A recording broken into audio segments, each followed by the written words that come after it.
اعوذ باللہ من الشیطان الرجیم بسم اللہ الرحمن الرحیم اینما تکونوا یدرککم الموت۔ اب ظاہر بات ہے کہ قتال سے جی چرانے میں اصل سبب کیا تھا؟ موت کا خوف۔ اب اس کو کھولا جا رہا ہے جو ان کے دل کے اندر ہے۔ اینما تکونوا یدرککم الموت، جہاں کہیں بھی ہوگے موت تو تمہیں آ لے گی، پا لے گی۔ وَلَوْ كُنْتُمْ فِي بُرُوجٍ مُشَيَّدَةٍ، خواہ تم بڑے مضبوط فورٹیفائڈ قلعوں کے اندر اپنے آپ کو جا کر محصور کر لو۔ بروج قلعے کے لیے آتا تھا، مشیدہ بہت مضبوط۔ وَإِن تُصِبْهُمْ حَسَنَةٌ يَقُولُوا هَٰذِهِ مِنْ عِندِ اللَّهِ۔ ان منافقین کا ایک اور طرز عمل دیکھیے، اگر مسلمانوں کو کوئی اچھی شے مل گئی، کوئی فتح ہو گئی، کوئی اور خیر آ گیا، حضور کی تدبیر کے اچھے نتائج نکل آئے، تو اسے حضور کی طرف منسوب نہیں کرتے تھے۔ کیا کہتے تھے؟ ان تصیبہم حسنۃ یقولوا ھذہ من عند اللہ، بڑا اللہ کا فضل ہوا، بڑا اللہ کا کرم ہوا، اللہ نے کیا ہے۔ وَإِن تصبہم سیئۃ، اگر کوئی تکلیف آ گئی، کوئی مصیبت آ گئی، یقولوا ھذہ من عندک، اے محمد آپ کی وجہ سے ہوا ہے، یہ آپ نے یہ غلط اقدام کیا، آپ نے یہ فیصلہ کر لیا کہ کھلے میدان میں جا کے جنگ کریں گے، ہم نے تو مشورہ دیا تھا آپ کو، آپ کی بھی رائے یہی تھی کہ مدینے کے اندر محصور ہو کر جنگ کریں۔ خیر آ گئی تو اللہ کی طرف سے، اور اگر تکلیف آ گئی تو اے محمد آپ کی طرف سے۔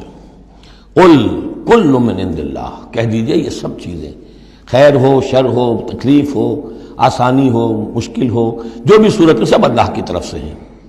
فما لہؤلاء القوم لا یکادون یفقہون حدیثا، تو ان لوگوں کو کیا ہو گیا ہے کہ یہ کوئی بات بھی نہیں سمجھتے، ان کی مت بالکل ماری جا چکی ہے۔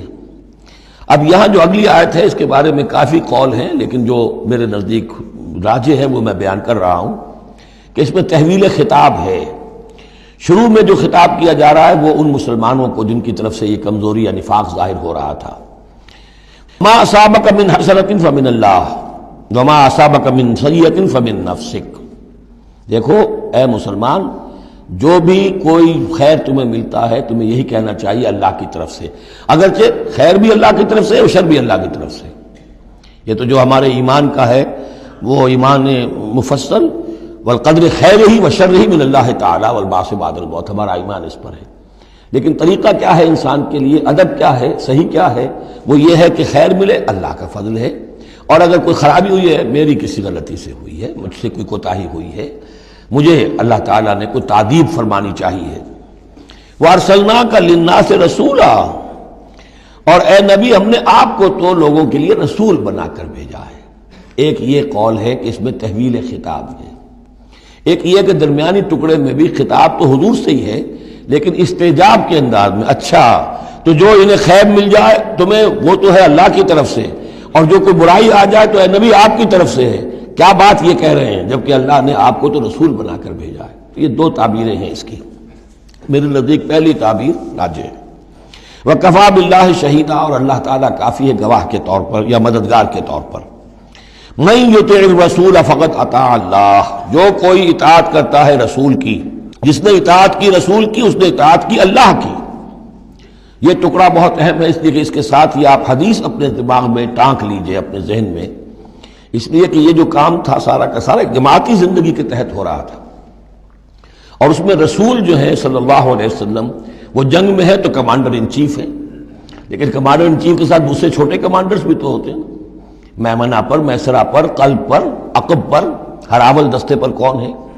لہذا چین ہے یہ اطاعت کی، سم اطاعت کی، کہ حضور نے فرمایا من اطاعنی فقد اطاع اللہ، وہ تو یہی بات آ گئی، من یطع الرسول فقد اطاع اللہ، من اطاعنی فقد اطاع اللہ ومن عصانی فقد عصى اللہ۔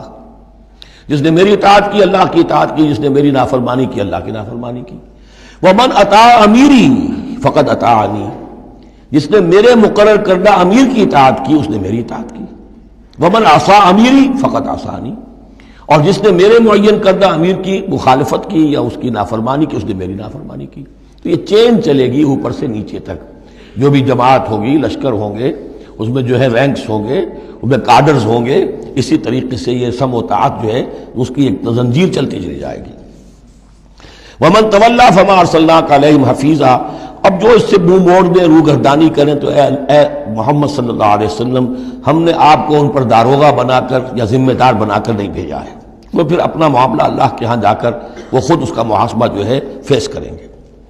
وَيَقُولُونَ طَاعَةٌ، اور ان منافقوں کا حال یہ ہے کہ آپ کے سامنے تو کہتے ہیں طاعہ، ٹھیک ہے آپ نے جو فرمایا قبول ہے، ہم اس پر عمل کریں گے۔ فَإِذَا بَرَزُوا مِنْ عِنْدِكَ، جب آپ کے پاس سے جاتے ہیں، بَيَّتَ طَائِفَةٌ مِّنْهُمْ غَيْرَ الَّذِي تَقُولُ، اور اب ان میں سے ایک گروہ جو ہے وہ جا کر ایسے مشورے آپس میں شروع کر دیتا ہے جو خلاف ہے اس کے جو وہ وہاں کہہ کر گئے ہیں۔ سامنے تو ہو گئی، بعد میں جا کر جو ہے ریشہ دوانی، سازش۔ واللہ یکتب ما یبیتون، اور اللہ لکھ رہا ہے، نامہ اعمال ان کا تیار ہو رہا ہے، وہ جو بھی مشورے کرتے ہیں۔ فاعرض عنہم، تو اے نبی ان سے اعراض کیجئے، ان کو دفع کیجئے، چشم پوشی کیجئے، یہ کوئی نقصان نہیں پہنچا سکیں گے۔ اس میں بھی مصلحت یہ ہے کہ ابھی ان کے خلاف اقدام کرنا خلاف مصلحت ہے۔ جیسے ایک دور میں فرمایا گیا کہ ابھی فاعفوا واصفحوا، ان یہودیوں کو ذرا ابھی ان کی شرارتوں پر نکیر نہ کیجئے، جو کہہ رہے ہیں صبر کیجئے، اس لیے کہ ابھی اسی کے اندر مصلحت ہے کہ ابھی یہ محاذ نہ کھولا جائے۔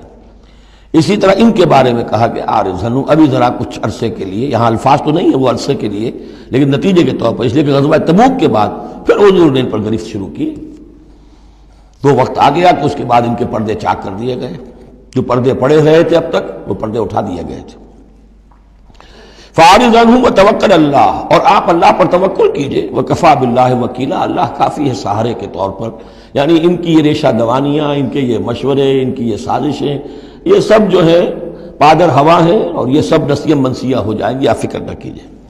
افلا یتدبرون القرآن، تو کیا یہ لوگ قرآن پر تدبر نہیں کرتے؟ پڑھتے تو ہیں، میں نے آپ سے کہا نا نمازیں تو وہ پڑھتے تھے، جو بھی منافق تھا اسے اس وقت نماز تو پڑھنی پڑتی تھی، ورنہ تو مسلمان نہ مانا جاتا۔ آج تو مسلمان مانے جانے کے لیے نماز ضروری نہیں ہے، اس وقت تو ضروری تھی، بلکہ عبداللہ ابن ابی تو پہلی صف میں ہوتا تھا، اور جمعے کے روز تو خاص طور پر حضور کے خطبے سے پہلے کھڑا ہو جاتا تھا اور اعلان کرتا تھا، لوگوں توجہ سے سنو، یہ اللہ کے رسول ہیں، اپنی چودراہٹ کے اظہار کے لیے کہ میں یہاں کا چودھری ہوں۔ تو وہ نمازیں تو پڑھتے تھے، قرآن سنتے تھے، لیکن افلا یتدبرون القرآن، قرآن پر تدبر نہیں کرتے۔ یہ قرآن ان کے سروں پر سے گزر رہا ہے، یا ان کے ایک کان سے داخل ہو کر دوسرے کان سے نکل رہا ہے۔ وَلَوْ كَانَ مِنْ عِنْدِ غَيْرِ اللَّهِ، اگر یہ اللہ کے سوا کسی اور کے پاس سے آیا ہوتا، لَوَجَدُوا فِيهِ اخْتِلَافًا كَثِيرًا، تو اس میں بہت سے تضادات وہ پاتے۔ اس پر غور کرو گے، یہ بڑا مربوط کلام ہے، اس کا پورا فلسفہ جو ہے بہت منطقی طور پر مربوط ہے، اس کے اندر کہیں کوئی تضاد نہیں ہے۔ صدق اللہ العظیم۔